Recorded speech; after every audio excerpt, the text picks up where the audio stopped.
Hello, cop blockers everywhere. It's Dio with my buddy Derek here. And Derek J. What's up, buddy? Not much. How you doing, Dio? Pretty good. How are you? Have you been contacted today by the government? Actually, they did come a knocking for me. I got a business card from one of the local PD because they are still trying to serve me. I have to attend upcoming. So yes, I have been. Tell them you want a BLT, man. Yes, you can serve me with fries, please. Exactly, and don't forget the Coke, Diet Coke. Yeah. So, how about you? Are you safe? Have you been contacted by the government? Yeah, I'm safe. We're okay here. Everything's cool in Right. Ohio, except for the police killed somebody else around here. So. No. Yeah, last week they killed a guy that was he was breaking into a store and whatnot. I think he was shoplifting was actually what it was, but they just as soon as he came out the store or whatnot, just bang bang. And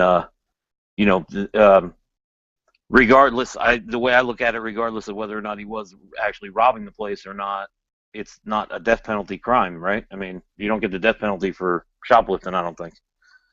Not usually. I guess it depends. Yeah, so that was a little crazy. Wow. There was a protest and everything. I got video up and stuff of it. More importantly though, I just want to take a minute to let's have a moment of silence for the 4 people from Virginia CopBlock that were killed in a car wreck here in Ohio. Whoa. They were apparently headed to Michigan, and so I don't know exactly what happened, but they got in a car wreck and killed all 4 people in the car. So Nathan Cox did an article about it. It's on CopBlock. James. You okay there? Yeah. Just fell. All right.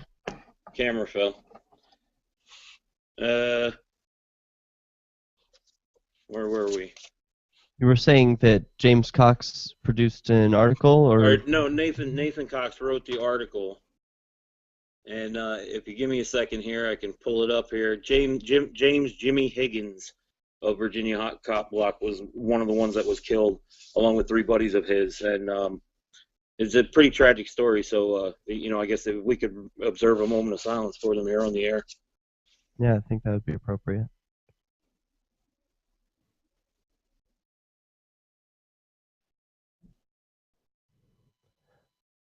Although we do have to be careful it's not too long because there are triggers and sensors that go off for the radio signals when there is dead air. So we do have to not. But people can observe their own moments of silence. Sure. At home. And what else is going on? Well, tonight we're going to be starting a new segment. We're going to be talking to the new CopBlock.org contributors. Apparently, we've taken on quite a few, and for the foreseeable future, we're going to do every week. We're going to have a new one on, and tonight is going to be Asa Johnson, and he found a video last week of a guy that was killed for holding a screwdriver in his doorway by police. They gave him very little warning, basically telling him to drop the screwdriver, and he was just confused, and next thing you know, bang, bang, bang, and guy's dead. So Asa wrote a pretty good blog post about it, so we're going to have him on at 10:30. So. Excellent.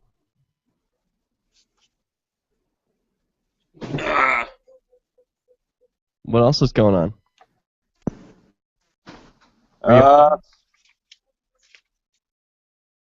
What else is going on? We got the Virgil Vadova is going to court tomorrow in Beaver Creek.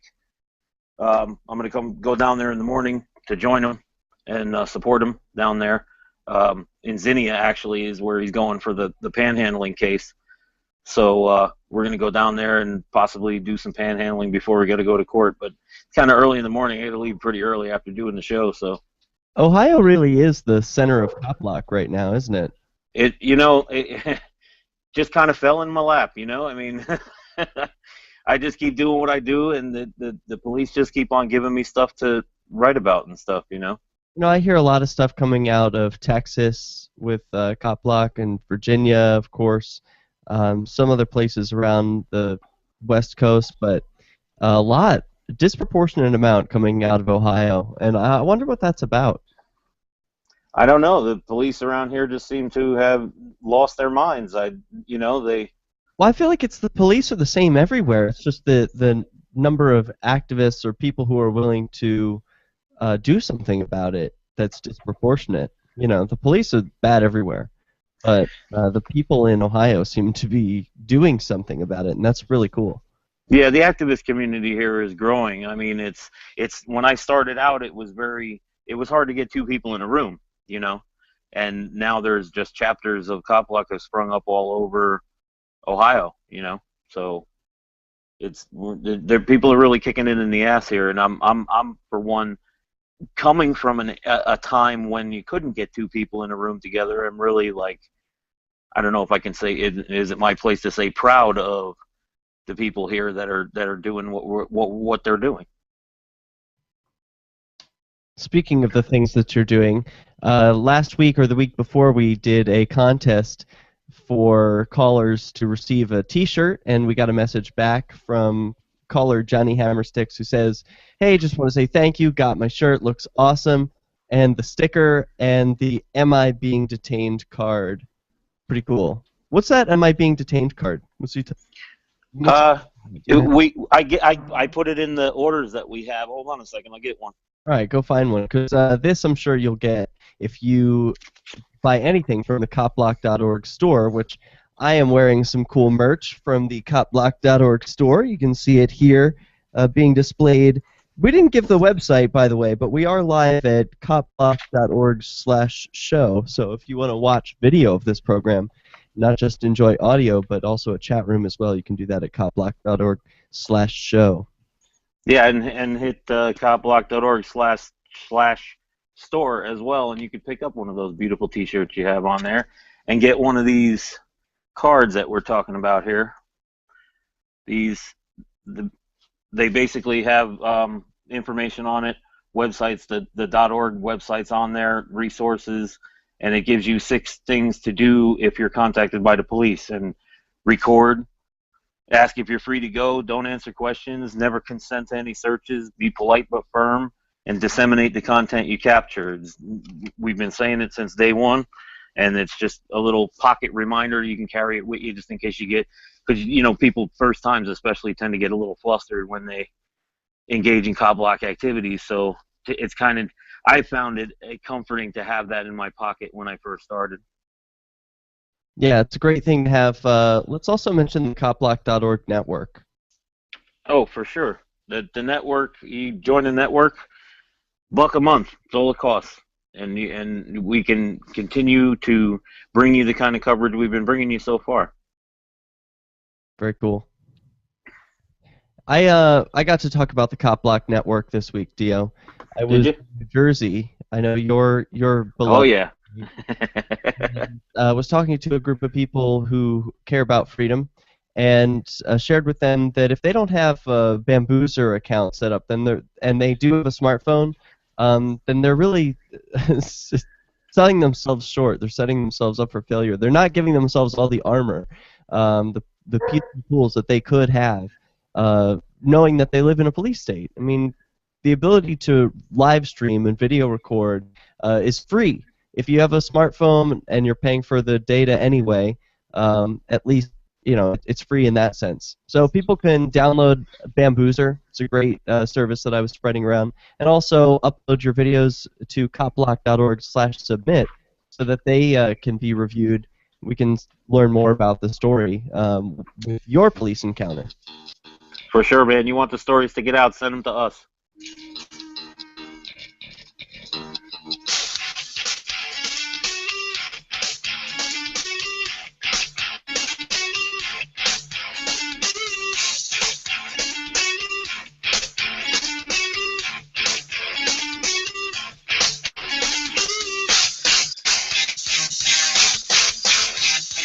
That was long, huh? Who does things. That's okay. The commercial bumper music is all 30 seconds. So it's 30 seconds in, 30 seconds out. If you want to look at it. Okay. You know, I wrote all that shit down and forgot every goddamn word as soon as we got started. What do you mean you wrote what down? I made those spreadsheets and everything, wrote a little intro and everything, and bada bing. Yeah, where'd it go? What happened? It's right here. Just I couldn't, like, I don't know, focus on it or something. That's cool. I thought you did great. Fucking weird. It's okay. So what's coming up next? And then the goddamn camera falls down. That's no big deal. Sorry. And then the funniest thing was the moment of silence, because I start thinking, like, downstairs there's a timer for dead air. Like, if there's no one talking, like, I should have played music or something in the background for our moment of silence, you know? Yeah. But I didn't think of it in time. But yeah, there is a timer, and if there's like more than 6 seconds of no one talking, it just like cuts to another show or something. It's like, oh, dead air. Switch. Okay. That's good to know, though. Yeah. We're okay during commercial breaks, though. Hey, you want to hear something funny? Sure. The ACLU guy called back. The ACLU guy. Yeah, remember the ACLU guy who was like, "You guys are misrepresenting the color of law," and he said this time, I should just play it for you in private. It's hilarious. Apparently, he heard about the call. Or about us playing it, whatever. That's funny. Well, you know, you call up, you gotta expect to be heard. Yeah, I don't think he realizes who he's calling. I don't think he understands. So, I forgot to add this to the CopBlock.org/show. That's what they want. Slave, as they say, quote unquote. What is that? I don't know. It's mightier than the sword. Once the constituency learns the tools of the rules... Oh, that's the guy talking. How to law, how to write senators... How did he... That was... I had it queued up, but I didn't mean for him to play him. Let's see.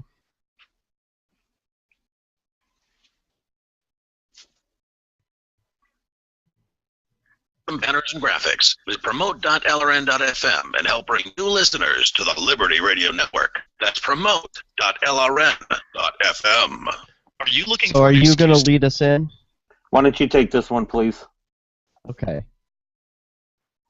Show me how it's done. All right. What's coming up next? We have Asa supposed to be calling in at 10:30, or actually send him the link to the. I sent you his Gmail. Send him the link to the Hangout. Oh, okay. All right. I mean, we can get him on a little early because, like, I mean, otherwise we got to go. I already did Virgil and stuff, so I mean, you got anything? Yeah, I do. Okay.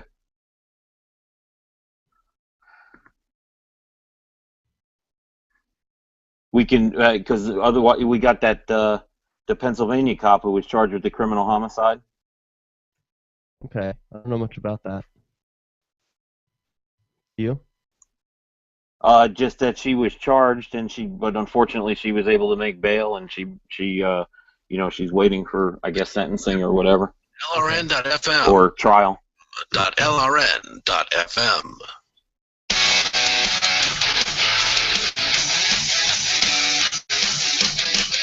A felony for a Facebook post? Oh, this guy. Yeah, that's the story of one guy. Yeah, that's insane, man. At CopBlock.org. Received an anonymous contribution via CopBlock.org/submit. That's where we recommend you send your articles and videos when you have police encounters and stories like this. You heard about this, Dio? Yes, I did. Not only did I hear about this, but I've heard similar stories, and every time I hear it, it really irks me. I mean, like, I get like goosebumps when I hear shit like this, you know? Yeah. This is crazy. There was a kid here in Ohio that he got charged with a DUI. He was drunk. I mean, the charges were not unsubstantiated, but when he got sentenced or whatever, he came home and he wrote on his Facebook page that someone should go kill all the judges in Rocky River Court, and the judge saw that and took it as a threat and then stuck his ass in jail for it. So, that's a really shitty thing to say. Yeah, it is, but he wasn't saying like he was going to go do it. He just said in general someone should. So I don't really see the crime. Nor do I. There's a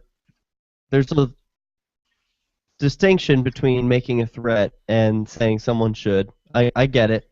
Yeah. It's still a really shitty thing to say. Oh, sure. But I think what happened, I think the way they nailed him actually was the fact that due to the, since he was like I think she initially gave him probation, if I remember the story correctly, for the DUI. Well, let me read the story. This comes to us from CopBlock.org. Yeah. This is just, think about if this could be you. Because I want to, as I read this, encourage listeners to remember that you only have the control over your own life. You can't control the lives of others. And that you might as well be at peace, right? You might as well, I don't know, this someone should go kill somebody else mentality is, it's too heavy. Let that go. That's how we got him allowing government to do it for him, right? Yeah. So, someone ought to go and stop that person over there from doing this or whatever. Stop them from smoking a joint. Mm-hmm. Anyway, here's the story. On February 2nd this year, Groundhog's Day, Idaho's most prominent cop blocker, Matthew Townsend, was engaged in a one-man protest on a sidewalk in Meriden, Ohio. Oh boy, am I not surprised that it's a one-man protest in a place like Idaho. And that's not to just say like, oh, Idaho sucks or whatever, but look at how few places there are where there are concentrated activists, concentrated cop blockers willing to do stuff. Like, Dio, weren't you alone when you went and did your turn here sign? Yes. I am alone. That's the way. I mean, you are the one you've been waiting for. So many of the cop blockers. That's true. So many of the people out there who want change want someone else to do it for them or with them, and you got to be the one who is willing to do it whether anyone else does or not. Sure. So it sounds like that's the kind of guy that Matthew Townsend is. Absolutely. And I know I was shitting on him for his language earlier, but, if he's willing to be a one-man protest, at least he stands for something. And, kudos for that. He was accosted on this Groundhog's Day by Meriden police employee Richard Broadbank, who accused him of, quote, blocking traffic. When his attempts to get Matthew to agree with him and submit or incriminate himself failed, Broadbank resorted to saying, quote, well, I saw you blocking traffic.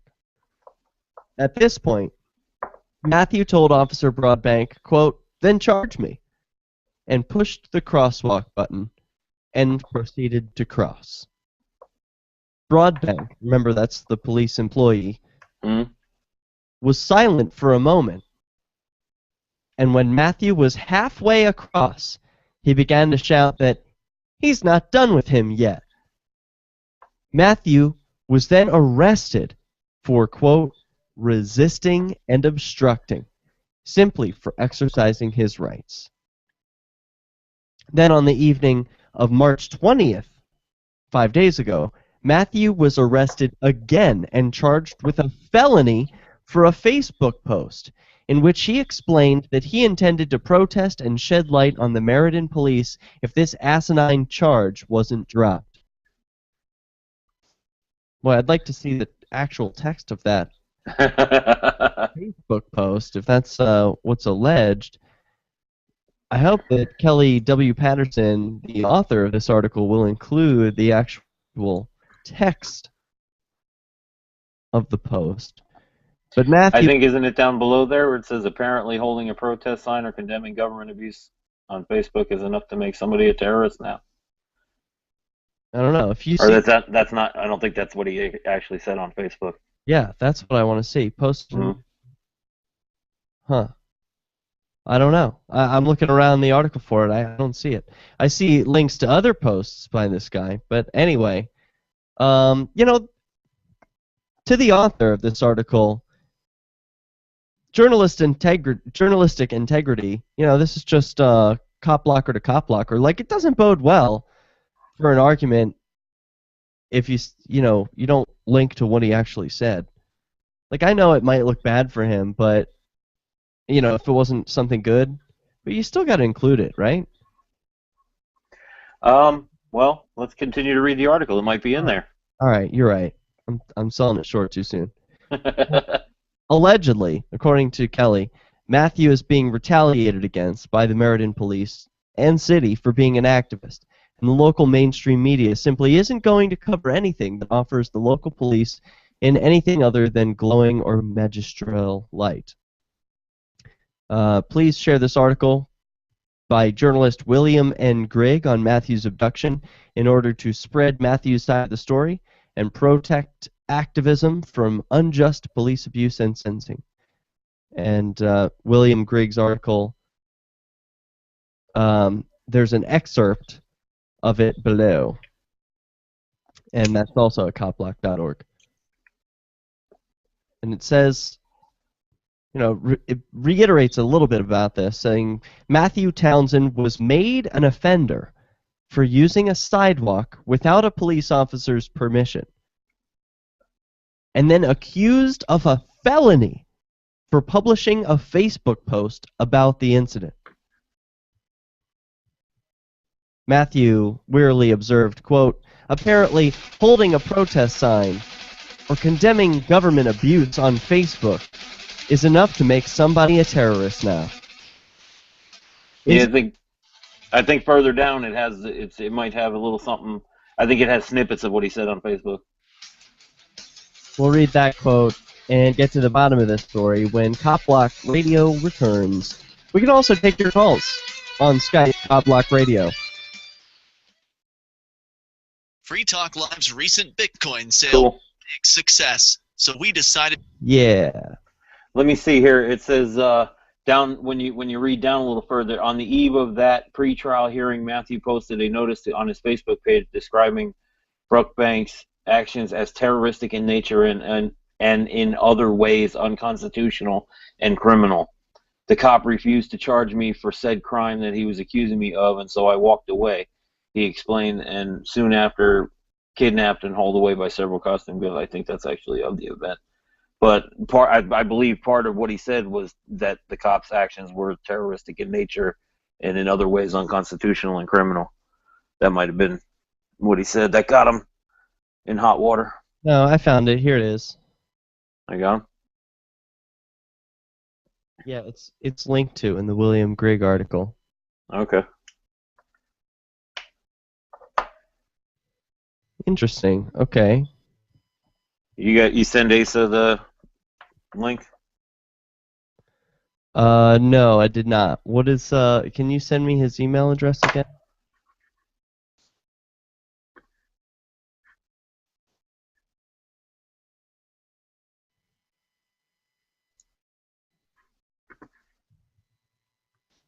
And am I supposed to be emailing this invitation? Yeah, email it to Gmail. Okay.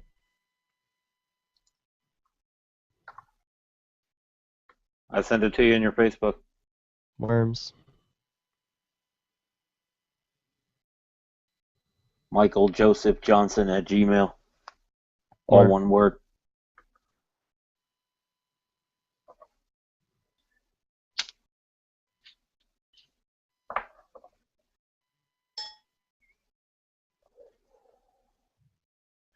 silky smooth moves than with politics. Franklin began organizing boombox-carrying roller skaters, advocating for basic rights like roller skate accessible ramps in government buildings and protected street lanes where they could lay down cones for some sweet slaloming. Just because we like to roll it out and have a smooth, fluid style that cannot be denied doesn't mean we aren't Americans. Yeah, that's right. This is the Onion News Network.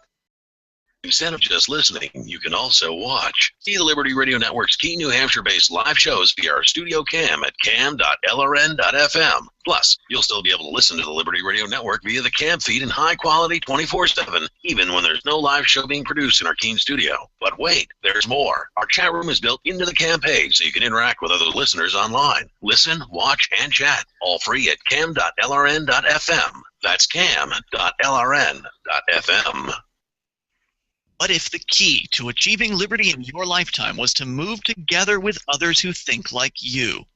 Liberty activists are joining the Free State Project, which is over 70% of the way to its goal of 20,000 participants. And they're already making the move to New Hampshire. The successes are piling up and are proving the Free State Project is a real movement and no longer just a great idea.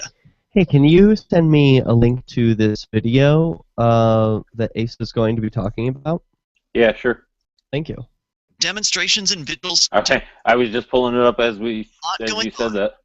Keene is Cool. the liberty media capital of the world, with television, talk radio, and more, all originating here. Though it's more than just activism, with regular social Facebook. each week.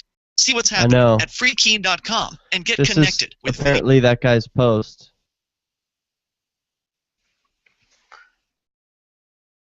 I don't see anything crazy in it. I can't read it. It's kind of looks like Matrix shit to me. Okay. No big deal. Oh, here we go.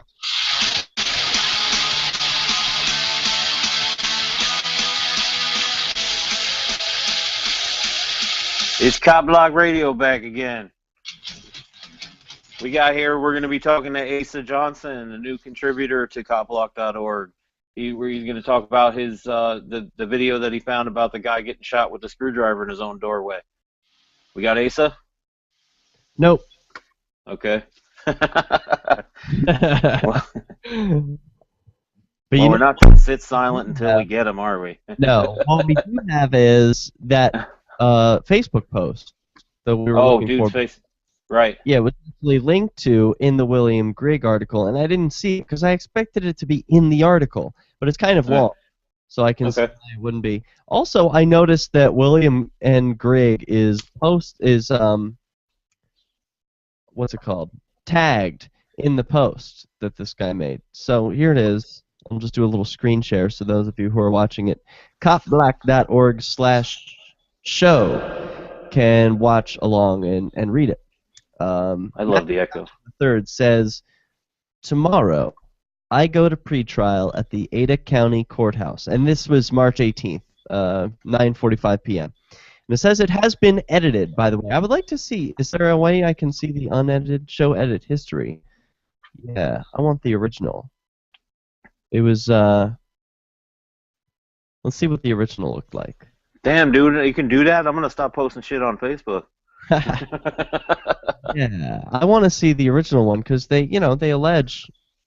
All right,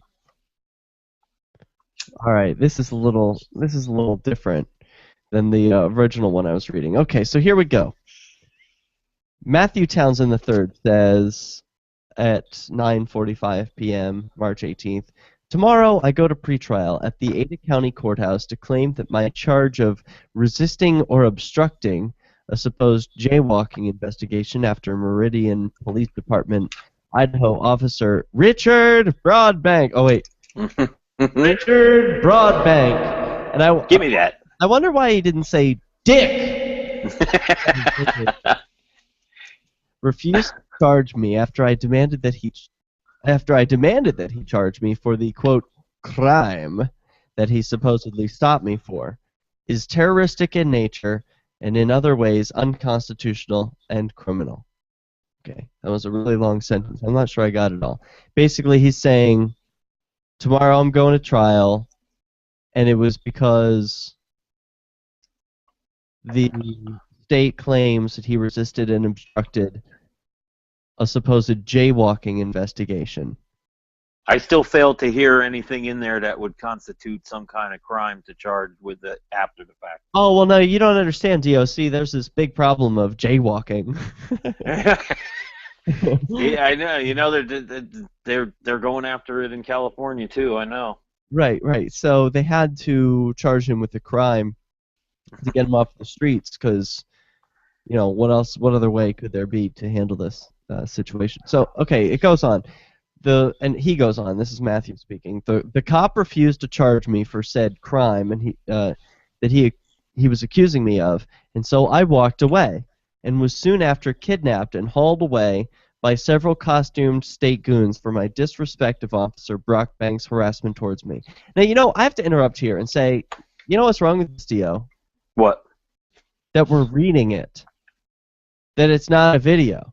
Because what True. Matthew Townsend III should have done, I know, shoulda, woulda, coulda, hindsight 2020, whatever, but now be prepared. He's new. He should have had a live stream going. Okay, you see a police officer, it should be a reaction that happens Instantly. Yeah, involuntary reaction. Oh, police officer, let me get my live stream out. Yep. And if it's nothing, then it's nothing. Big deal. But what if it's this? Yeah. In charge. Okay, so was he free to go or was he not? It's not really clear. Like, in my world, I'm expecting that I have to be very clear if a police officer says I'm free to go or not. Like, I'm pretty much expecting that I'm being detained all the time. Mm-hmm. I know, that's not fun. That's not freedom. That's not, like... But... It's reality, though. Yeah, that's reality. Yeah. Exactly. So, if I'm going to live in this horrible reality, at least video record, at least live stream, for your safety, so that you it's not he said, she said, and your word is versus a cop. Because that's sure. I can bet you that this officer probably realized in the climate that we live in today that he wasn't video recording. So, hey, this is a freebie for me. You know what I mean? That's a good point. Yeah, they may realize or assume that you're not video recording and that they can get away with more. So he continues, I'm hoping that the real reason I was harassed to begin with will be released by the state rather than I. We shall see. And then a wink. I don't know what that means. You have any idea what that means? The real reason I was harassed to begin with will be released by the state rather than I. I don't know what that means. Okay. Read it one more time. Give me one more time. I'm hoping the real reason I was harassed to begin with will be released by the state rather than I. We shall see. Wink. He hopes that the state is going to tell the truth. Oh, okay. Ha ha ha. I guess, yeah, I don't know. I don't know how to interpret that. Okay, and then he goes on. This is heavy. If my case isn't dismissed tomorrow, upon my request, I will begin a nonviolent and legal shame campaign that will be remembered. HOA upsets. What is that? HOA upset. I don't know. I don't know either. Probably some law enforcement agency. You know how they like to letter name things. Yeah. It stands for something a lot longer, I'm sure. Protests in the aggressor's neighborhood. I know where you all live. This is a notification of my future protests, not a threat. Mailers, door hangers, online ads, local and hopefully national media. I've done it before and can do it again, as well as other peaceful but annoying avenues will commence. The state has 3 options. 1, drop charges and leave me alone. This is weird. Like, okay, so first of all, it looks like he's giving some sort of ultimatum. And addressing the state is a mistake. Like, for sure. I hate to sound like the Matrix and all, but there's no state. Well, you know, when you rely on the people that made the laws that are fucking you in the first place to unfuck you, that's, you know, that's kind of backwards thinking, I think. Well, no, I'm just making the point. Yes, it is, but it's also addressing the state is like addressing the flying spaghetti monster. Like, making ultimatums to a thing that doesn't exist is not going to go your way. You know what I'm saying? Yeah. Like, I know this guy's well-intentioned, but... Alright. The state has 3 options, he says. 1, drop charges and leave me alone. 2, endure my non-violent retaliation. Do you want... And then, and this is in parentheses. Do you want to be the focus of my rage? 3, kill me and deal with those that know, love, and care about me. And then it says, make your choice. And then hashtag live free, hashtag this is Boise. And then a bunch of people are tagged, including some independent media outlets, the Free Thought Project, CopBlock is tagged, Filming Cops, the Anti-Media, Ben Swan, just to name a few others, and then independent journalists like William Grigg, who we mentioned earlier. So pretty awesome. I'm still listening really hard for the part where there's some kind of like crime, some kind of threat made or something by this guy that warrant having him. Now, he edited that part out, the one where the state has 3 options.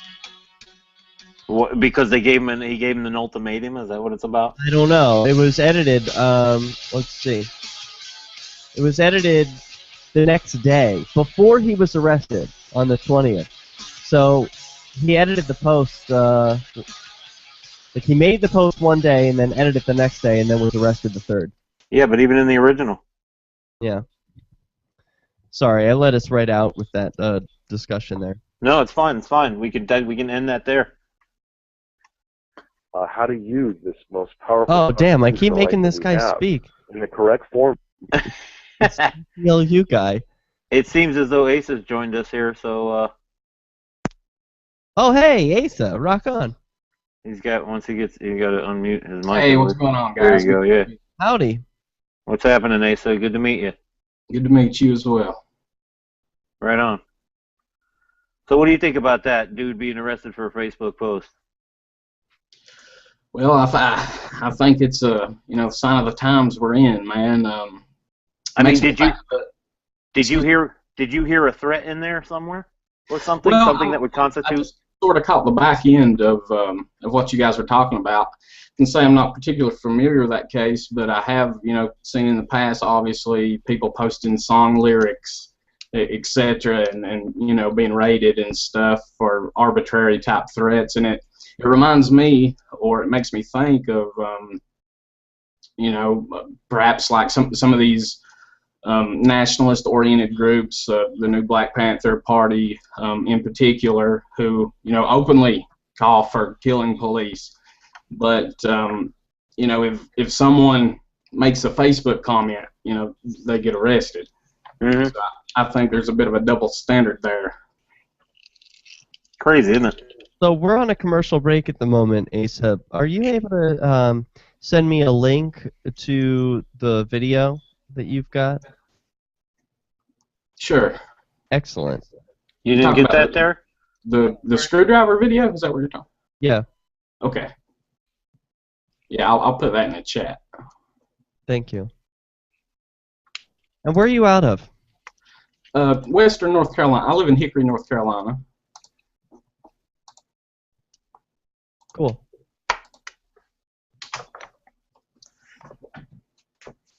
Word.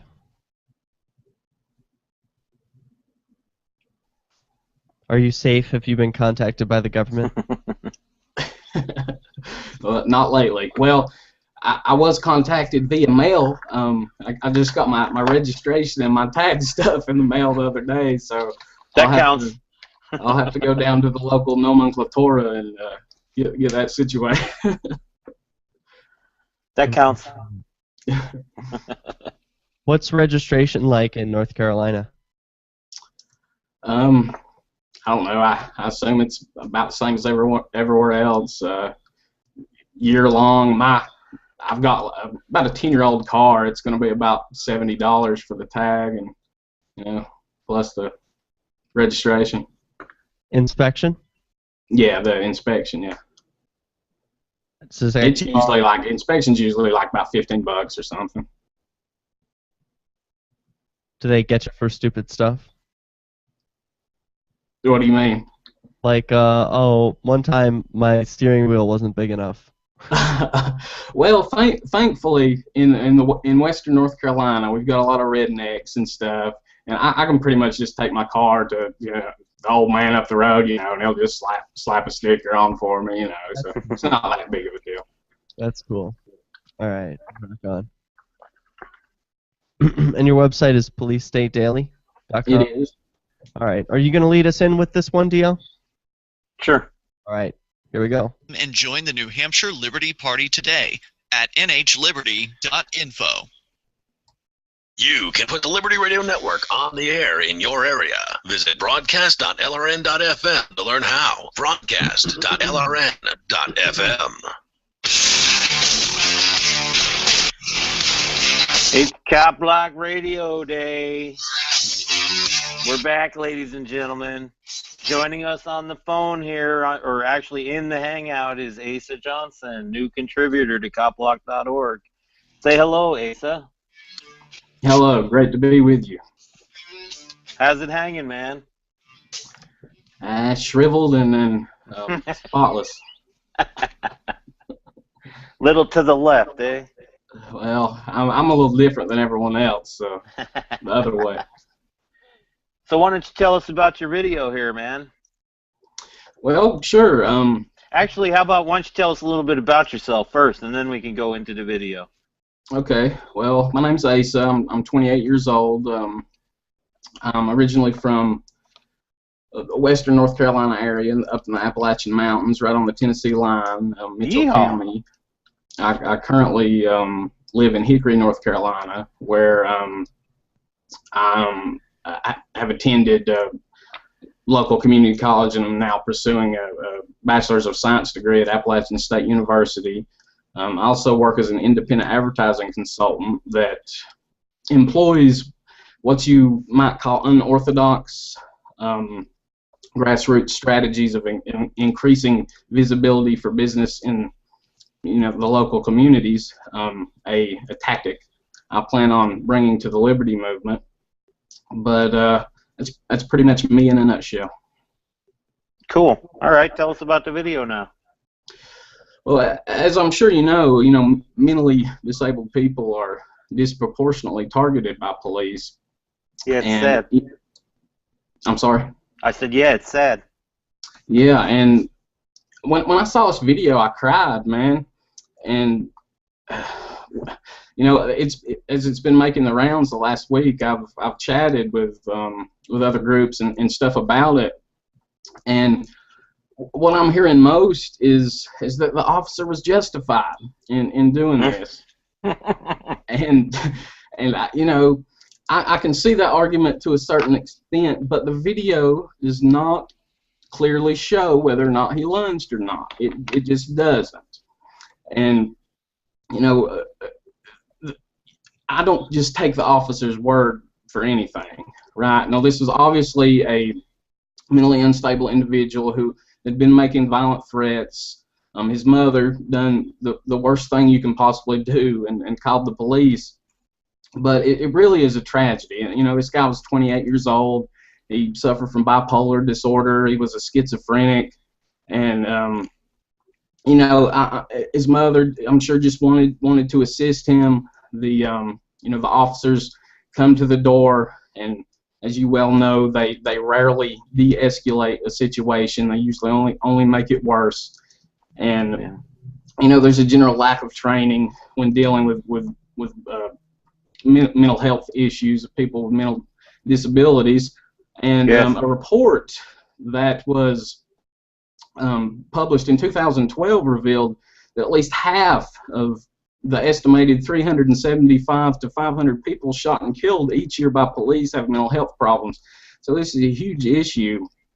And you know, the attorney gave some quotes to local police about this, And I think he kind of typified the situation perfectly. He said, when you're dealing with someone who's bipolar, you don't agitate them. And the mother clearly articulated that her son, was in need of mental help. As soon as she opens the door to the officer, she tells them that he's bipolar and schizophrenic. And this guy that's obviously not all there is holding a small screwdriver, and the officers immediately go into attack mode, start screaming, put it down, and dude's just like, nah, and they open fire and murder this guy. And like I say, the video shows a move in the position of the body. It, however, does not show that he lunged, and I think that's the primary thing we should take away from this. We should not vindicate police based on their claims alone, and the evidence, as far as I see it, don't support what they're saying in this case. Yeah, I mean, when I watched the video, what it seemed to look like to me was that it was almost as if like them drawing their guns was his reason for trying to move forward. It almost seems as though he was trying to run away, but ran in the wrong direction towards them instead of away from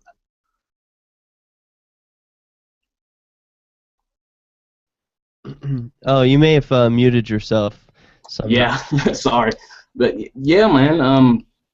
And the mother was saying, it was such a small screwdriver anyway. And I know about the 21 foot or the 25 foot rule. Of course, as a police officer, you want to protect yourself. But I reject the claim that the number one priority of a police officer is to get home safe. I reject that claim. I do too. The number one priority of a police officer is to protect innocents, is to not harm, is to do no harm. And they obviously escalated this situation and done a great deal of harm. Well, this is also Dallas police, and if you remember, I think it was last year, maybe even the year before, where there was a guy in a cul-de-sac sitting in like a computer chair, like a rolling chair or whatnot, and the police just basically walked up to him. He got up out of the chair, and they just executed him right there. And they tried to tell a story, and what they didn't realize was that one of the neighbors had a surveillance camera on his garage that captured the whole thing. So this is the same police department now we're talking about.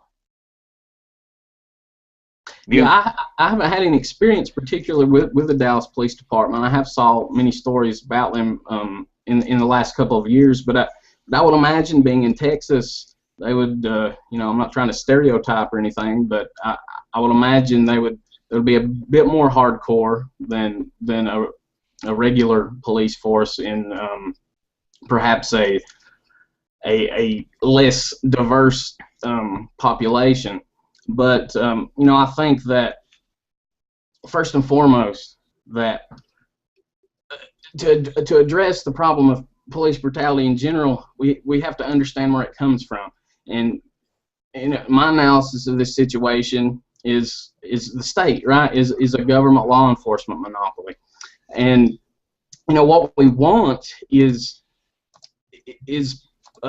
private is free entry into the line of production of law and law enforcement and competition. Yeah, exactly. The socialist calculation problem doesn't go away for stuff like this, right? As police have no genuine sales revenues or economic outputs, they're unable to properly determine how to deploy protection. So this results in police making their own priorities, like the drug war. And it also results, as economics teaches us, in surpluses and shortages that lead to some areas being overprotected, some areas being underprotected. But the answer is to all things is liberty, of course, is freedom, to give people the fundamental choice to choose who provides them with protection, not a compulsory monopolist of force that not only unilaterally determines what they must pay for protection, but offers them no substantive contract as to what is to be protected, what is to be done if any recourse. What recourse should be done if they fail to fulfill these undefined duties, and that would be the fundamental benefit of market policing is contract, and a free finance security firm must offer a contract that's agreeable to their consumers. Well, I recently had a conversation with a friend of mine who said that he was I guess you would say a proponent of sheriff taking over the duties of policing rather than have police departments, like the sheriff is somehow more pure or something to him. You any touch on that at all? Well, that's interesting. I usually defer to two positions. I have the anarchist position, and then I will have the statist position. And within the current you guys with your labels, man, damn. Apologies. Within the current paradigm, I do believe there is a role for the quote unquote constitutional sheriff. I live in Newton, North Carolina, right beside Hickory, and our sheriff is actually one of the few hundred in the country that has actually signed on to a nationwide agreement to refuse to enforce gun control, federal gun control laws, for example. So there's definitely some good sheriffs out there that will stand up for liberty to the extent they can within the framework of their job. I think we're going into commercial. Can you stick with us, Asa? Of course. Absolutely, great. Coming back in a couple minutes. Why did you move to the Shire? I moved here to the Shire. Awesome. I got my times mixed up, so I know I don't have the right time for the breaks. Whoops. They're in the spreadsheet, but I can also send you a clock. We also got a caller. I think there's one missing, actually, between 10:30 and 11 o'clock. We got a caller. Who we got? You got video. Can you hear me okay? Oh, I hear you just fine. Oh, okay, cool. Yeah, I hear you perfect, too. So we are on a commercial break at the moment. Yep. Who we got? This is Jay Noon. He just had an encounter with the police, and he's got some video to share with us. Hey, I can't put your video on the screen if it's on Skype, but I didn't realize you were going to do video with me. Can you do Google Hangouts? Can I send you an invite to a Google Hangout? Because then I can bring you on the screen. Yeah, I can. I don't know if I set up Hangouts on this tablet yet. Okay. Let me look real quick. All right. Come on, man, get with the times. Hey, don't. This coming from a guy who just got a separate feed for the microphone and stuff for the radio show and something to look at the computer with. So. Yeah, hey, one of our co-hosts is broadcasting from a phone.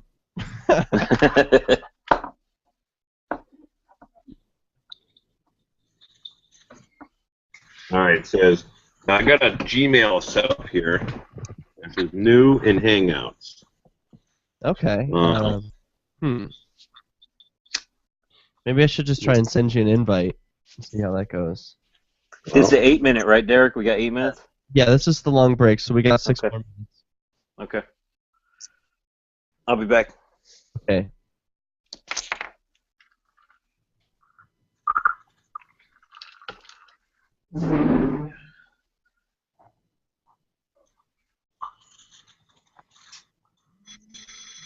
I got a guy calling me real quick. I'm going to tell him to turn this on.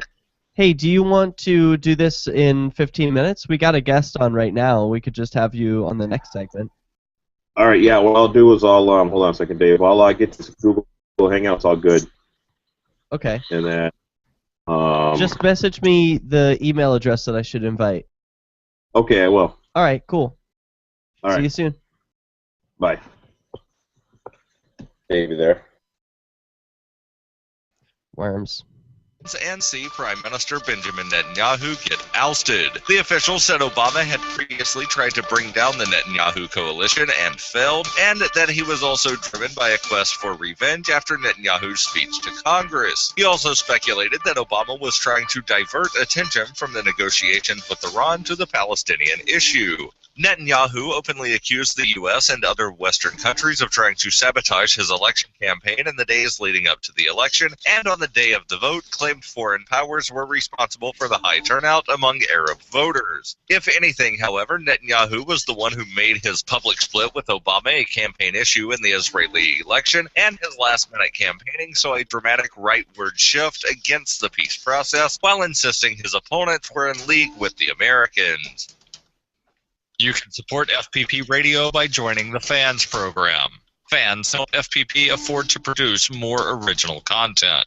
You can join the Fans program for as little as $3 per month or any amount of Bitcoin per month, thanks to the recurring payment options provided by Coinbase. Join the Fans program. Visit fans.fppradio.com. That's FANS.fppradio.com. UPI reports Oklahoma is one step closer to being the next state to allow alternative methods of execution as correctional departments increasingly run out of lethal injection drugs. The Oklahoma Senate Judiciary full Senate that, if passed, would allow the state to execute. The legislation advanced with 8-0. Under the proposed law, if the state's private... You get your boy hooked in?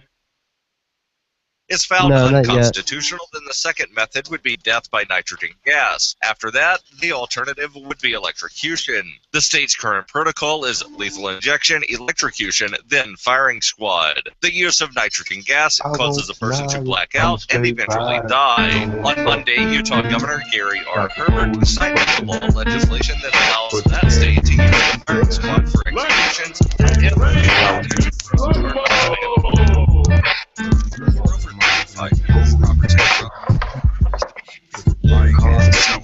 CopBlock over here in Downtown Dallas.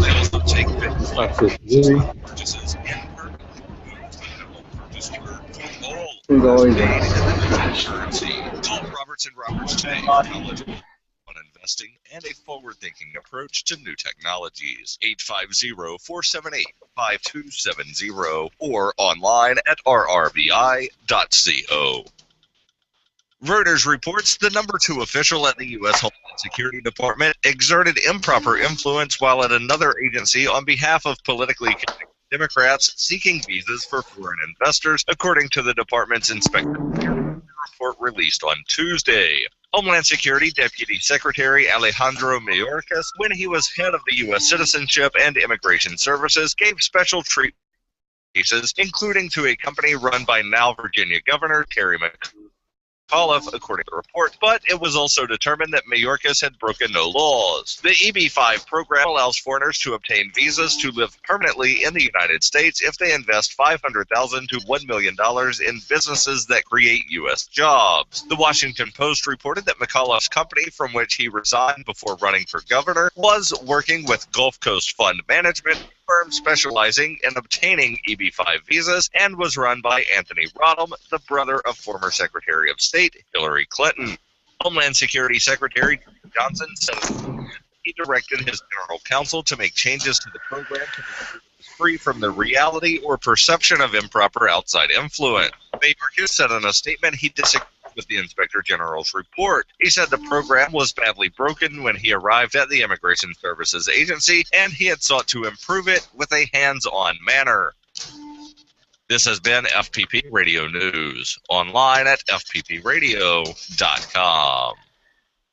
This is the Onion Week in Review. In a landmark 5-4 decision issued this Wednesday, the Supreme Court ruled to allow Americans to cram cash directly into politicians' mouths. The ruling, which effectively former prohibitions against stuffing checks and stacks of $100 bills straight down the throats, ears, and other orifices of presidential and congressional candidates, is expected to fundamentally alter the ways American politicians have large quantities of money shoved right into their bodies. In football music news this week, Chicago Bears record their first new material since the Super Bowl Shuffle. The group said will be darker and more introspective than its shuffle hero. And in the pages, if God exists, doesn't he throw us like a really fooling sweet party? In other news, an increasing number of men feel pressure to accept realistic standards of female beauty. FedEx confirms that more than 600,000 people try to mail themselves each year. And a recovery college doesn't need friends to have a good time. This is the Onion News Network.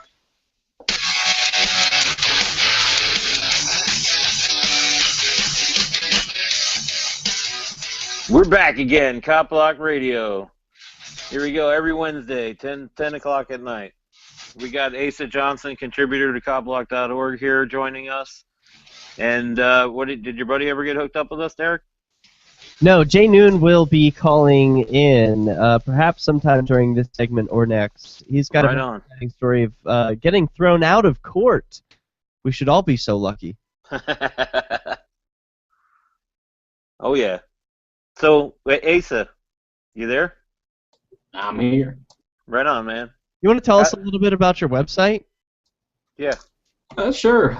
At Police State Daily, you can find the best blog spam around. No, seriously though. Well, I work primarily as a staff writer there at PSD. I've operated a couple of other websites in the past. You may have heard of Appalachian Area News, which is now defunct. But at PSD, I try to document the Police State Daily and consolidate from mainstream news sources some of the most important stories of the day. But I'll also utilize myself as a reporter, and I do original stories. But I got one other guy that writes for me. He probably only does about like one article a week or so. So it's primarily just me there trying to spread the word. Cool, man. How'd you get involved with CopBlock? Well, a demo made a post to Bad Cop No Donut looking for bloggers, and I responded. Very cool, very cool. Hopefully, looking forward to seeing a hell of a lot more great shit from you in the future. Absolutely. And what? Go ahead and say the website again. PoliceStateDaily.com. Yes, sir. PoliceStateDaily.com. Right on. Anything else you want to plug up? You can check me out on YouTube. My channel is called Asa J. I've recently started a new podcast. I've got a few episodes in the can. I'm going to start publishing them probably next week. But it's called Unleashing Liberty, and it's based on a book that I'm writing of the same title called Unleashing Liberty: A Framework for Radical Political Change and Desocialization. And in it, primarily, I look at different strategies, and that's what I'm wanting to do with the podcast. Nothing's off the table for dealing with Leviathan. I'm examining every possible avenue from Marxist tactics to radical homesteading to the political process. But you can check me out on YouTube at Asa J, and also hit me up on Twitter at SC for the P of T. Cool. Do you do any cop blocking yourself there in North Carolina? You hooked up with the groups down there? Not yet, no. Planning on it? I would have what you would probably say a bit of a criminal history. Hey, join the club, man.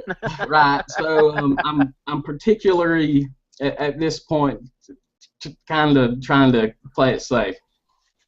You are not alone here. You are among friends. You can talk about it. Which of course, it's not a criminal history at all, right? It was a non-violent drug offender history. It was what it was, but a non-crime history. Yeah. What about streaming? Are you set up to do that, and do you ever live stream when you encounter police? No, I don't. I would like to. I'm trying to get going. Get some cameras and stuff. So I hope to do that in the future. Do you carry a smartphone? I do. I recommend an app called Bamboozer. I was recommending it earlier. to some folks in New Jersey, and it's a great free app that connects to Facebook, so that when you start live streaming, it tells all your friends what's going on, and can be a real lifesaver. Cool. So yeah, download that app. And I look forward to seeing more content from you at CopBlock.org. Thanks for having me. I appreciate it. Right on, man. Have a good one, guys. You too. You too. Looks like we may be joined by Jay. Not sure. Jay, are you there? Tommy, can you hear me? No, not yet. So maybe he'll be joining us in the next segment. We do have a caller from Skype on the line. Bring him on. You're on CopBlock Radio. Go ahead. Is this, am I on? Yeah, you sure You are on. Oh, hey. Hey, Dio and Derek. Yeah, this is Jose from Dallas CopBlock. Hey. Hey, what's up, Jose? Yeah, can you hear me okay? I can hear What do you say, Jose? Just shared that video with you guys on the, whatchamacallit, and I was, I decided to do a cop watch on January 21st this year in downtown Dallas, where I do all my cop watches, and you know, I filmed an incident, and didn't have some of the cops there didn't have any problems with me, and another one, some did, policewoman, and then I went to another one, which is about a block away, where there's a paddy wagon and some police activity, and I walked by, made a mistake walking by, turned around, put my bicycle next to me, put up my camera, started filming them, and then one of the police women pulled out their camera, like a cell phone, started filming me. And another police officer, C.B. Stringfellow is his name, stood next to him and looked at the cell phone. Oh, yeah, look, they're filming me. You know, I'm filming them, they're filming me. Okay. And so C.B. Stringfellow decided to have the nerve to come up to me. And as he's walking up to me, he looked down at the grass and picked up a drug needle. And then another officer walked next beside him. They both walked up to me to intimidate me and to harass me for filming them in public, because I think Dallas police have something to hide. And yeah, hey Jose, I remember this, and you did. What I can't remember is that the cop that picked up the syringe, he had no gloves on when he did it, did he? Yeah. No. Didn't his training teach him not to be picking shit up off the streets like that? God knows what happens. You stick yourself with something and forget about it. Yeah. Who knows what's on that drug needle? It could be STDs or right? You know, somebody just got through beating off and then they got some stuff on there, or who knows what. I mean, you know. I love the way Jose CopBlocks too, because he's always riding his bike. I love that too. I started doing that here in Parma on account of watching him and Kelly Patterson do that shit. Yeah, yeah. It uses no gasoline and get around pretty quickly to the police scenes. And but anyways, yeah, they tried to intimidate me, and what is going on? They caught me off guard. Like, wait a minute, they're trying to ask me if that's my drug needle. Yeah, there's a lot of people walking by, no problem. No problem at all, but they single me out because I'm filming them.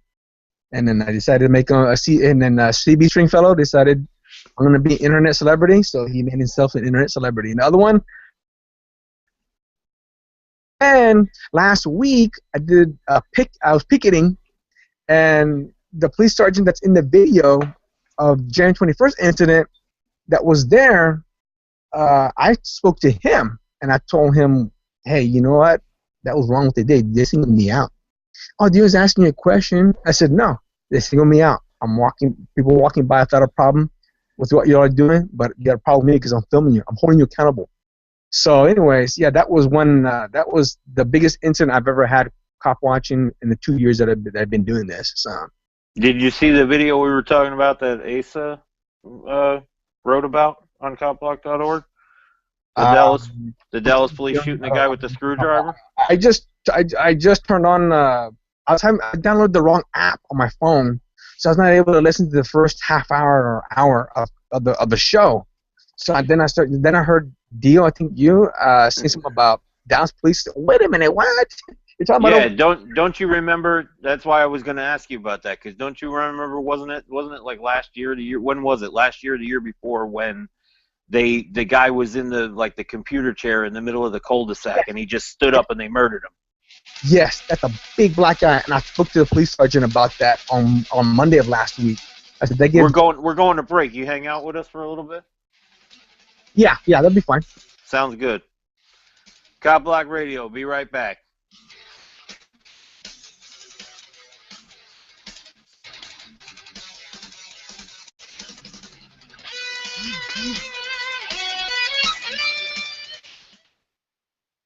I love My Magic Mud. I drink a lot of coffee. I had stains on my teeth. Then I found My Magic Mud. I was told it would remove stains.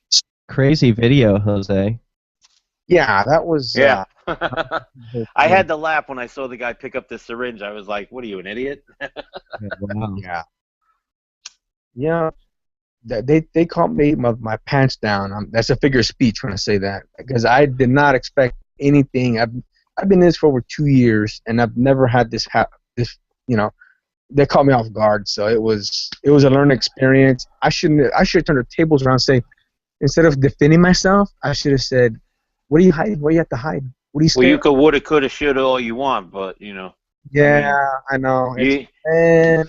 Look at they do that shit. They do that shit to Mike Burns all the time. You see. Yes, I see his videos. They constantly fucking with him and trying to get him to throw him off guard. Yeah.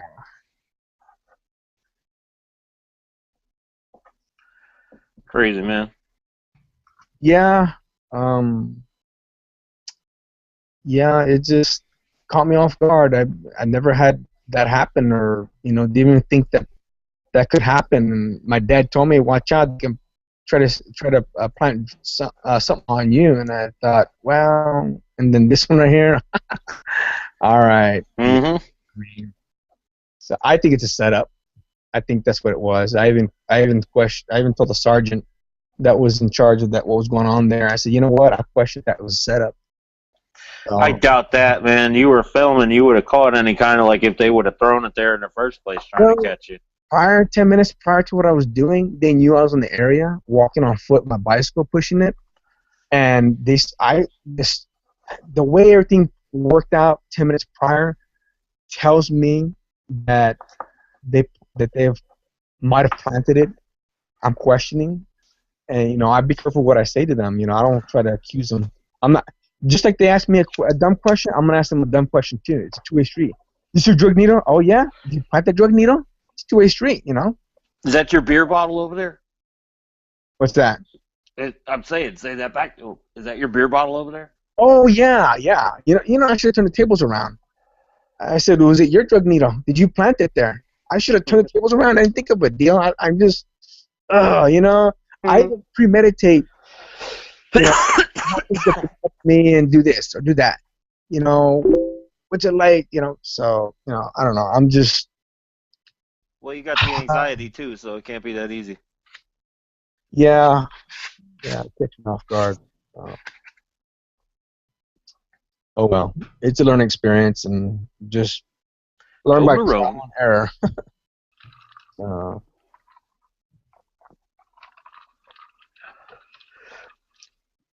Give me a piece of that Toblerone, son. Hey, there's only one piece left. And it's for me. I love it when he does that echo shit. So we come back in 30 seconds. Yeah, hey, Jose? Yeah, I'm right here. Do you remember me, Derek? I spoke to you like late last year or something like that. Where? I don't remember. Right here on the CopBlockRadio show. I don't know if you remember me. I spoke to you before.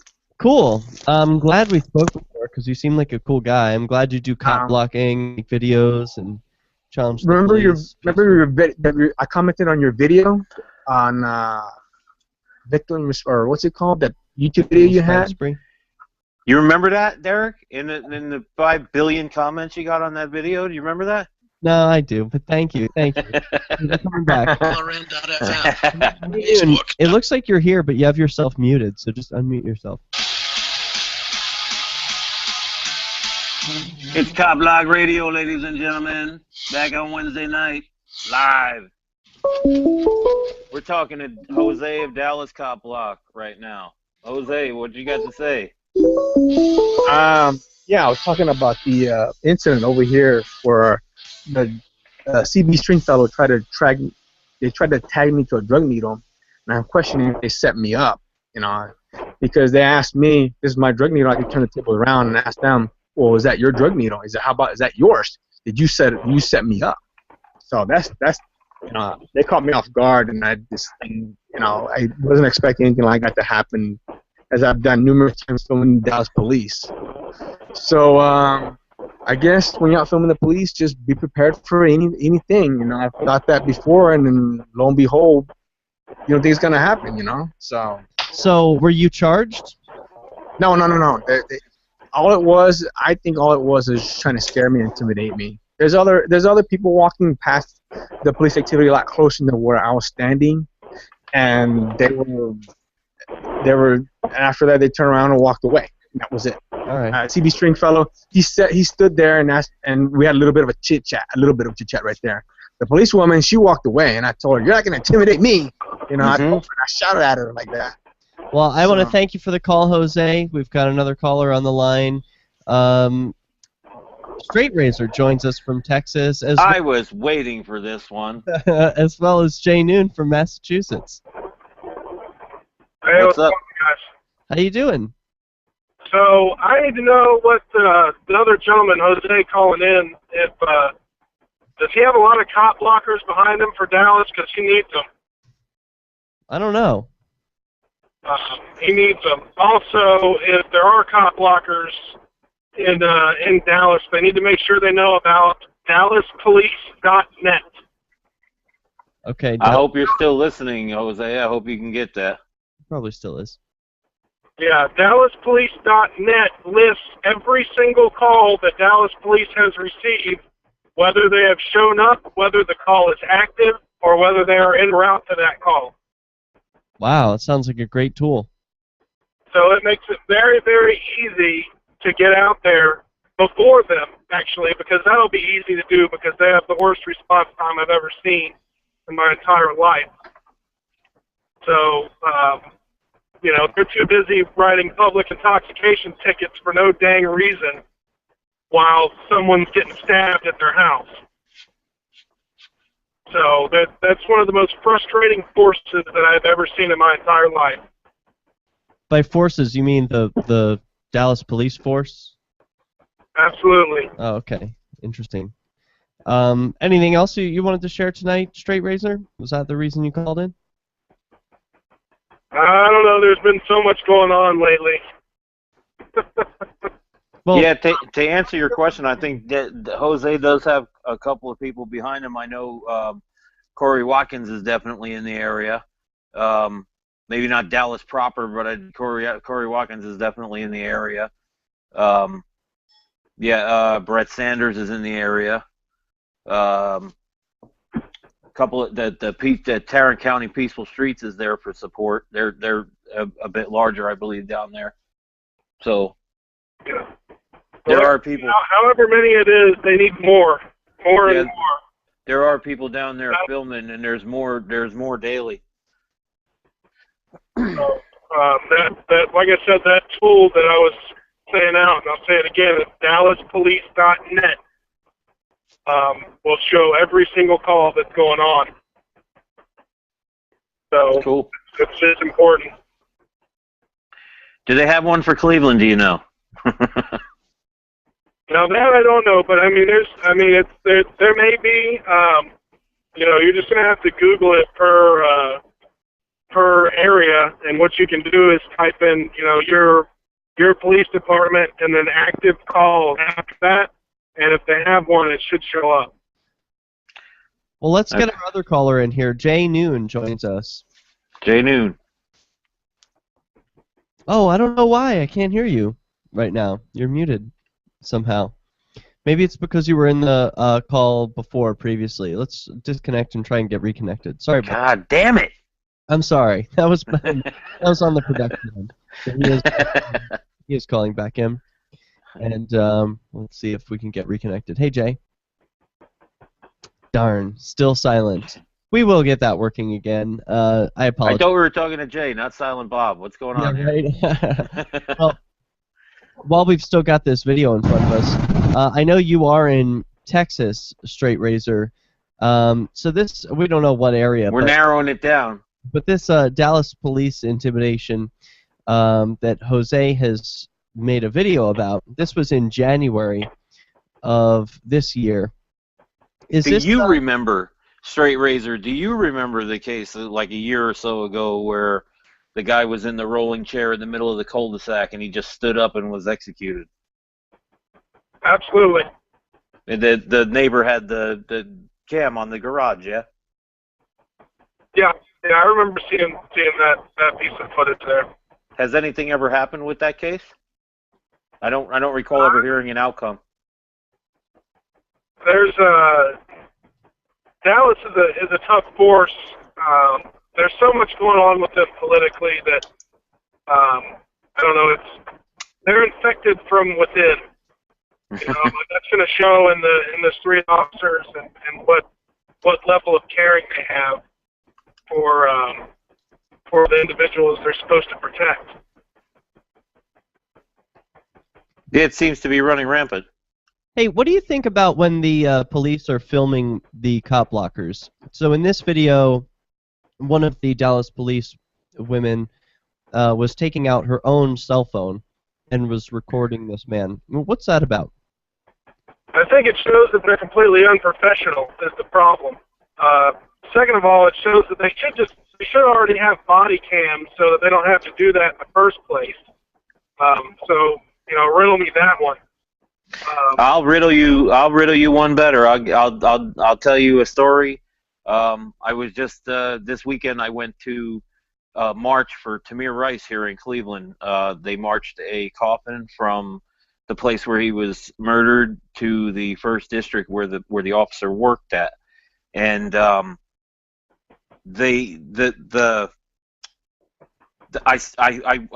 was police. They wanted them to get out of the street. They wanted them to get on the sidewalk. And the protesters were hesitant to do that. So the police were saying, if you don't move over, we're going to start citing you. Well, there was a van and another couple of cars following these guys as they were walking. And they pulled the van over. And as I was filming, I noticed that the officer that was doing the pulling over had a little MD-80 camera strapped to his vest there, and he had turned it on when he saw that I was recording and whatnot. And I asked him afterwards. I said, you know, is that yours or is that one of the department issue ones? Because, you know, Cleveland was supposed to be getting them.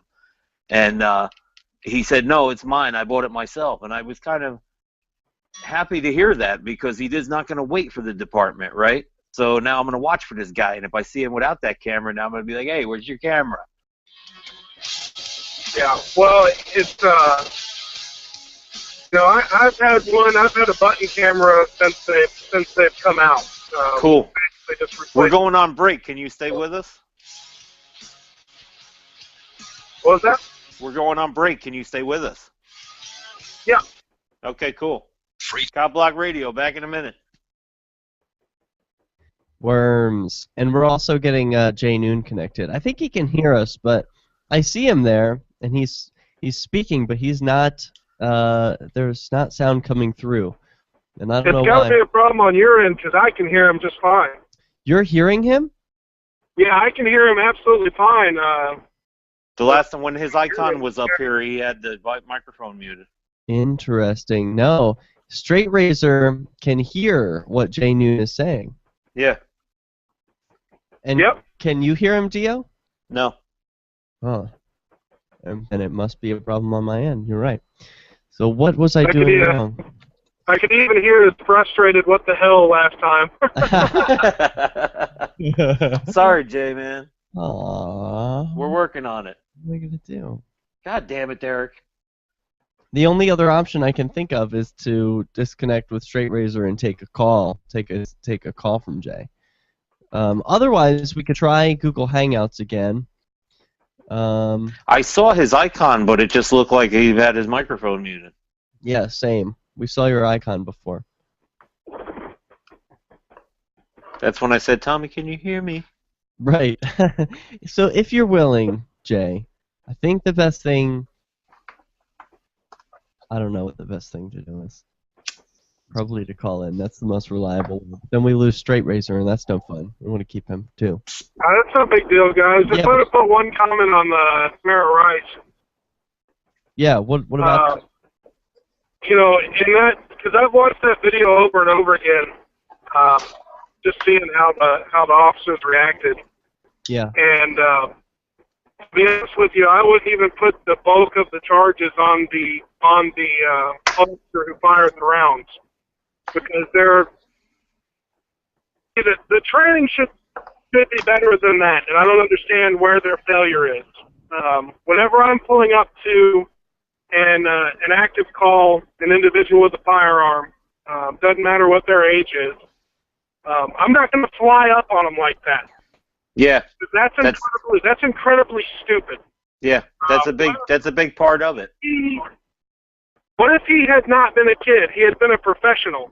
You'd have had 2 dead officers immediately. Yeah, that's for sure. First of all. Second of all, the reason I'm not putting the bulk of the blame on the person who pulled the trigger is because the driver put him in that situation. Yeah. If the driver stopped sooner, that officer would not have felt threatened because he would have had more than a couple of feet to react. Yeah, well, and the dispatcher put both of the officers in danger by not relaying the fact that the caller had mentioned that it was a juvenile, had mentioned that it was probably a toy gun, you know? Exactly. So, and the thing is, though, we're seeing a pattern of these training failures. For sure. In Ferguson. You want to know what I think it is, actually, man? I think what happened is that the rookie officers, they go through the training that they're supposed to get, right? And then they get paired up with a veteran officer who tells them, you better forget that shit that we learned in the fucking academy, you know? This is how it works here on the streets. And then they get into a pattern of doing that shit, the same shit that the veteran officer was doing, and that's where the training sticks. It's not the training that sticks from the academy. It's the training that sticks from the guy that they think, oh, he's got 20 years on. He's, you know, this is the guy. He's the fucking cop's cop. You know what I mean? Yeah. And, you can see Darren Wilson probably thought that it was just another day when he was on patrol. And he did the stupidest thing in the world that you could ever do in a tactical situation. Hold on, we're coming back.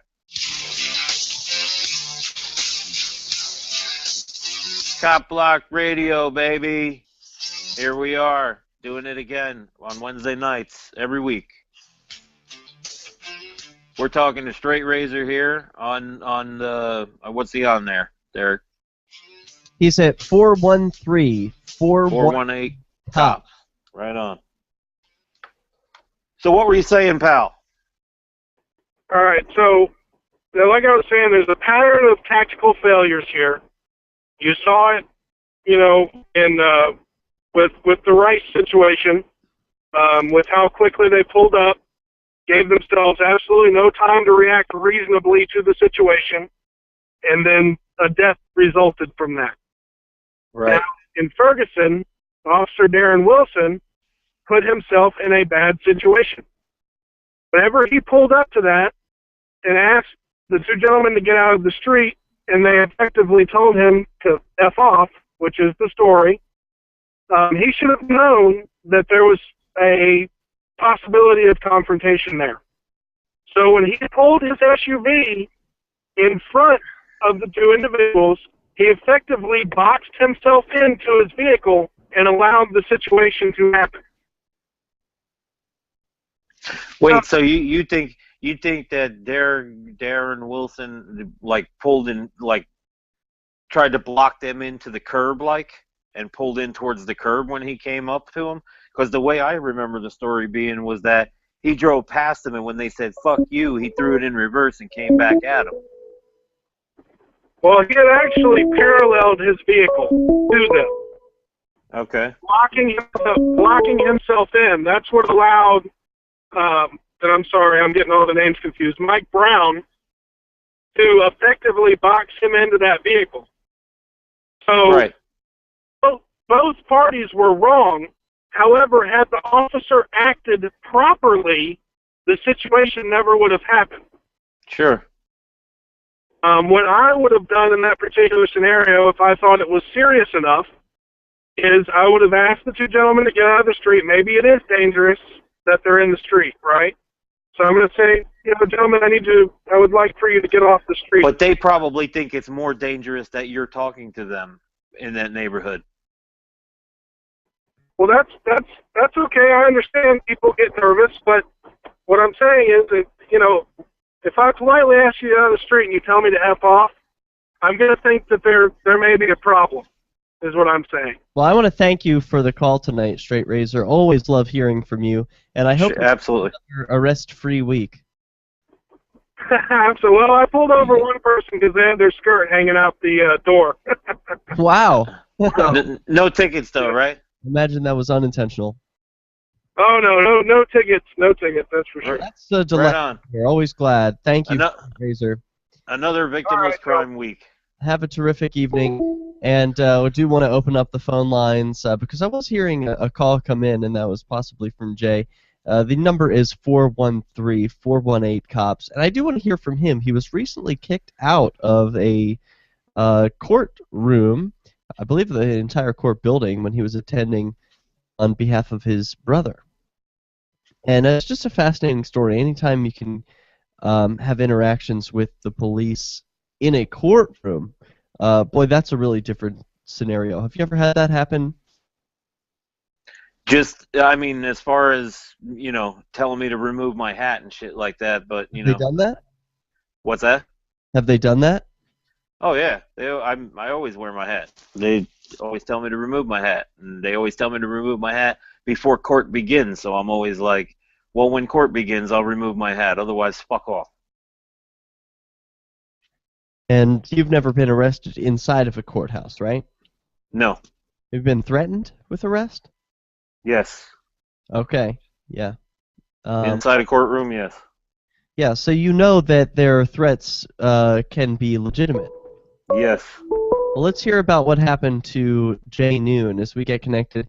He's in Palmer, Massachusetts, and has taken a stand against the city of Palmer in many heroic events and camps in the past. So he joins us now.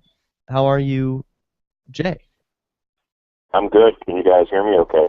Yeah. We can hear you now. I can hear you, and thanks for being so persistent. I don't know why we've had so much difficulty, but I appreciate you joining us to tell this very important story about what happened to you at the courthouse. Well, we went there for my brother, my younger brother, Chris Noon, and he got arrested last night because he doesn't have a driver's license, and he doesn't feel he should have to ask a corporation permission to travel on the roads. So anyways, quite simply, we went to court today, and he goes in the courtroom, and they call his name, and he goes up to the bar, and there's a little place there to talk, and where everyone else was going, and they read that he's violated some safety code, and that he was charged with operating after suspension. Now, this guy's never had a license, my little brother. He doesn't even have a birth certificate, doesn't even have a social security number, couldn't even get a license if he tried, because he doesn't have the documents to do it, nor does he want a license. So then the judge says to him, are you going to get a lawyer? Are you going to represent yourself? Or do you need a court-appointed attorney? So my brother says, I object. I cannot represent myself because I am myself. Now, I'm not representing anything. So the judge got pretty upset and says, it's a simple question. You're either going to get a lawyer or you're going to represent yourself. And Chris says, I'm not going to represent myself. I am me. I don't represent me. So the judge asked him if he recognized the authority of this court. And Chris responded with no. The judge then told Chris to leave the courtroom. And then he says, and I will issue a warrant for your arrest for failure to appear. Now, Chris had in his hand a notice of appearance, a modified special notice of appearance that we made up that morning. and an affidavit to file into the docket. So we walked to the clerk's office to file this affidavit, and the clerk was very nice and very cooperative. Says, "Oh, you got to put the docket number on it. Here's the docket number." She was really good. She stamps them, and she's walking over to make photocopies. And the clerk magistrate comes in, and very aggressively, he's like, "Don't give these people anything. They don't recognize this court. We don't recognize them," which I thought was perfect. So I asked the clerk for his name, and he wouldn't give me his name. He wouldn't even address us. So my girlfriend says, "Well, what's going on here? You're a public servant. You're supposed to, provide your name when you're asked." And he asked the bailiffs to escort us out of the court. So then we left the court, and we went down to the impound yard to get the truck. So I walk in the office at the tow yard, there's a cop there. And he walks up to me and goes, "Are you Jay Noon?" I said, "Well, that's what I'm known to the people as." He goes, "Well, I got a warrant for your arrest." I kind of laughed at him, and he put the handcuffs on me, and I asked him if we could, sound off the sirens and drive a police car really fast on a fire truck ride. And I told him I charged $62,000 an hour to be in, custody of the state. And he just laughed and said I sounded like a politician because that's about the money they make. So he brought me to the police department. And then he says, he's looking at the paperwork and he's looking at me. He goes, "Are you Chris Noon?" And I just kind of laughed at him, didn't say nothing. So he takes the handcuffs off me and offers me a ride to wherever I want to go. And I said, "No, I'll just walk." So then they went out looking for my brother, which they couldn't find. So, yeah, that was pretty fun. And then I got a few other friends, went back up to the courthouse, and they gave me all the paperwork I asked for. So you're telling me they arrested you, believed that you were your brother, and when you got to the police station, they let you go? Yep. Whoops. Yep. Yeah. How about that check for $52,000?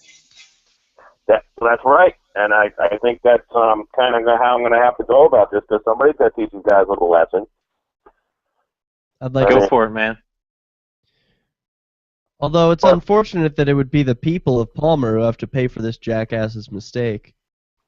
Well, it's Warren, Massachusetts, where we were, not in Palmer. It's the next town west of us. But yeah, well, it's the insurance company, and they're just robbing the people constantly. And I think once the people are going to start paying for a lot of mistakes of their public service, then they're going to start getting annoyed with the incompetence of their public servants. I mean, that's already. I mean, they already have to pay an insane amount for the mistakes of their politicians and police employees. But I don't know, that hasn't done it. Obviously, it's not enough. Come on. And when is it going to be enough? It's in the what? We're in $17 trillion of debt right now. I mean, it's like this is the most debt that there's ever been in the history of the world, and it's still not enough. So I don't know if I buy that. Well, like I got friends that are paying $5,000 to $7,000 a year property tax, and obviously they're willing to pay it. I mean, when it starts getting to be double their property tax, and maybe triple, maybe they'll, be like, well, we can't pay this property tax anymore. We have to do something else or whatever. I mean, there will be a serious backlash in the market if taxes are too much. But the towns don't even make money really from the taxes. They make it from bonds and investments and that stuff. I don't really comprehend. I don't know enough to really talk about, but they don't really make much money from the actual property taxes. They got much bigger things to make it from. And if the federal government needs more, they just fire up the printing press. That's right. But the one thing that's important about this is my little brother now has a warrant out for his arrest for failure to appear, and I have a notice of appearance right in front of me that is stamped 12:02 p.m. And when I looked at the court docket, the warrant was filed at 12:32 p.m. is what I'm going to say, but it's somewhere, give or take a couple minutes. It was right about a half an hour after the notice of appeal was filed in the court. So we may actually be going to Boston to the Supreme Judicial Court, where a Judicial Review Committee sits, and trying to do some kind of emergency action with them tomorrow. We're not exactly sure what we're going to do yet. We're kind of still in the works. My brother's working on that right now. Bring the bill that they owe you. Well, yeah, they owe my brother because he, sat in jail cell for 3 hours last night, and money for taking the truck, and we got the truck back. Actually, a towing company was cool about it. It's a truck that's registered on a Montana plate through a trust that we affectionately call the trust not for hire, and they didn't really care. They were like, "Yeah, here's the truck, guys. Just pay us our ransom, $130." But wow. We're coming back in 10 seconds. $1 a month at amp.freetalklive.com and getting perks. Okay, That's we weren't on the air. amp.freetalklive.com. No, that was a break. Oh. Help get LRN.FM. Sorry if that was confusing. If you want to reiterate that point, that would be good. Flyers, banners, graphics, and more. About, I'll bring us back. Okay. Hey, CopBlock Radio, it's the final segment of the show, and we're chatting with Jay Noon. He had a police encounter yesterday and throughout the last week where he was arrested. They were looking for his brother.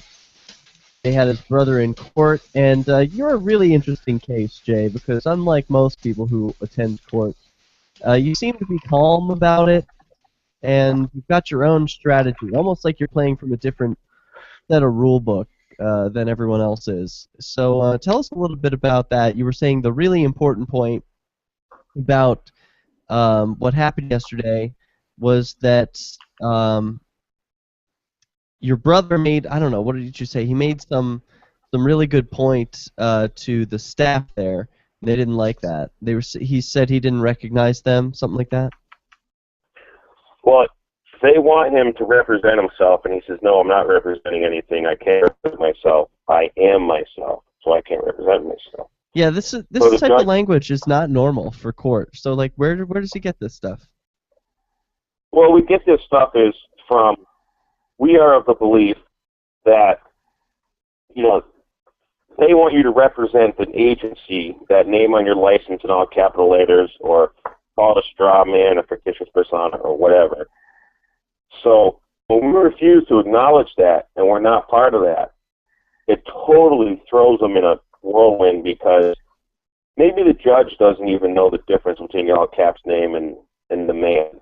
But in the code, it's very explicit that all capital letters name, the name on the license, is an agent. In fact, any government document you sign asking for permission to do something, like a hunting license, driver's license, a check. Anybody take out a check that they have and look at the signature line with a magnifying glass. That line actually says authorized agent. Oh, Derek, I think he's talking that sovereign citizen stuff again. Well, I am sovereign, but I am not a citizen. Sovereign citizen's an oxymoron. Uh-huh. Well, just pull out, look at it, next time you're in RMV, look at an application for driver's license. In Massachusetts, I have confirmed that the line is just like a check. It says authorized agent. So you're signing up for an agency when you get a driver's license, for example, and the assumption of the court is that you're a state, whether you be an agent, whether you be property of the state. That's their assumption. They certainly treat you just like that when you're in there. So how do you stay so calm when you're being arrested? You were telling us that you'd sort of laughed when the guy put the cuffs on you.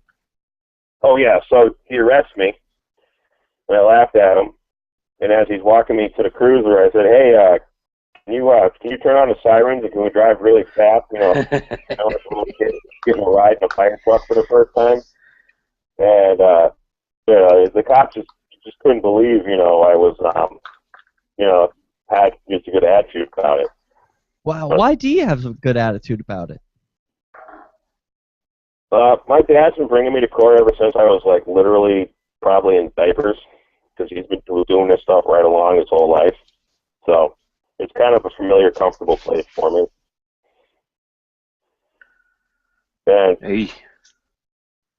And so what advice do you have for to me? Do you have any advice for people who might be new to this?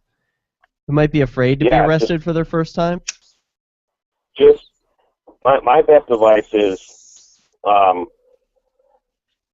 maybe count to 10 before you speak, or react.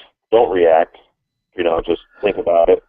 Go sit in the courtroom. Just be in the audience. Just go sit there. Just be in the audience on maybe just whenever, and maybe just don't stand up and see what happens in the courtroom. They're going to ask you to leave. They're not going to like beat you up or tase you, I don't think. They've never done that to me. And, I've been somewhat belligerent with them. I shouldn't say belligerent, but I'm firm about my convictions. I don't really let them push me around. But, today I was kicked out of the courthouse. And that's happened a couple of times to me. I always love when they want to have the hat conversation with me, because it's funny because they always have the hat conversation with me before court starts, and it's like, okay, well, court's not started yet, so get the fuck away from me. Well, I tell them I'm not part of the court. Do you wear a hat sometimes? I've never actually worn a hat to court, no. I just wear a hat all the time. Have you ever had trouble about that, Dio? Just with the bailiffs in the court, like I said, they always come up to me before court starts and want to tell me to take my hat off. Yeah, and then you say it's not court yet, but then when it is, you take it off? Yeah, usually. Oh. Yeah, because, I just want to get over with. I don't need to delay the proceedings any longer than they do. That's not a place I really want to get comfortable with being, you know what I mean? Not a hill to die on, wearing a hat. Right. Like, I'm like, there's people like Jay. Didn't you have your house taken? Oh, yeah. I mean, that's an issue. Yes. Right? That's something that's worth being arrested for, in my opinion. Wearing a hat in court, not so much. But this is a long story for you, Jay. Is this chronicled anywhere? I mean, your encounters with the police are unlike any other stories I've ever heard. Well, I mean, we're getting better at trying to chronicle, make a record. Yeah, Derek, he lived. I put on a couple of videos, just me and my brother talking on my Facebook page, Jay Noon, or facebook.com/Jay Noon. And just taking it with a tablet here. I got to get a better camera, and I'd really actually like to find somebody that would come down to the courthouse. I don't know. We might go Friday. We might go Monday.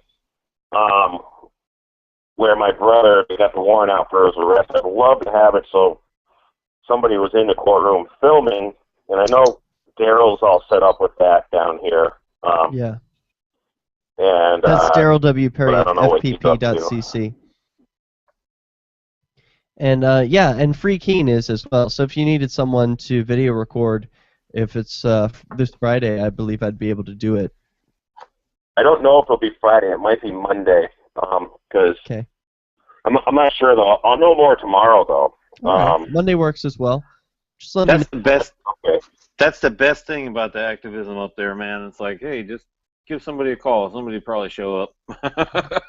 Yeah, that is something that is pretty cool about the activism up in the Northeast. I call it the Shire because it's not really New Hampshire proper. It's sort of parts of Massachusetts, parts of Vermont. So Jay, how many people showed up to this event? Well, it was just me, my brother, and my girlfriend that went there today because my brother was arrested last night. Yeah. When I called it, but the problem is, we're 60 miles from Keene, so I mean, I'm sure if I made a couple phone calls last night, some people from Keene would have come down, but I didn't want to just like waste people's time for an arraignment. You know, it's like going to be 120-mile round trip and the whole day. Yeah. Well, what's this I'm seeing? I'm seeing a photo of it. Looks like maybe about 10 people standing around in support. You're in an I Accept Bitcoin shirt and hat. Oh, that's Jay. I remember Jay from PorkFest. Yeah, that photo was yesterday. We went. My girlfriend and I drove 170 miles up to upstate New York for a court hearing up there yesterday afternoon for the farmer who the town's trying to take his animals from him. In fact, they've already took a few animals from him. That's West Wind Acres. That's another thing. That's what I was doing yesterday. I've been pretty active the past couple of days. Tell us about that. Definitely. Okay. So West Wind Acres, if you guys go on their Facebook page, it's Friends of West Wind Acres. There's all kinds of stuff on there. These guys have a family farm. They do pasture-raised beef, pasture-ranged eggs, or free-range eggs, free-range chicken. They got some goats, lambs, and cattle. And they also butcher chickens. I don't know if they butcher in-house or send it out, but the town, they put 12 charges against this guy a couple of weeks ago of animal cruelty. Like, for example, they said that the barn was unfit for the animals. They said that the ice was frozen over. Well, he won't stick them with steroids. Yeah, so, like, for example, the ice thing is, when it's single digits, the ice freezes. So the horses and cows come over to the water bucket when they want some water. They poke through the ice. They drink a little water. And every day, the farmer goes out there and cleans the ice out and adds more water. And he actually does that 2 or 3 times a day, which I have to do for my animals a couple times a day in the winter time when it's really cold. It's just a normal thing. You guys know. It's like if you step in a puddle every, we gotta wrap it up, Jay. It was great talking to you, though, man. It's CopBlock Radio. See you next Wednesday on LRN.FM. Boy, this is fun. You're looking for it. New Hampshire. Rock on. Awesome, man. Thanks so much for calling in, Jay. Hey, thanks for having me. I'll talk to you later. All right. Peace, man. Right on, man. And anything else we want to say before we end this broadcast? Nothing for me.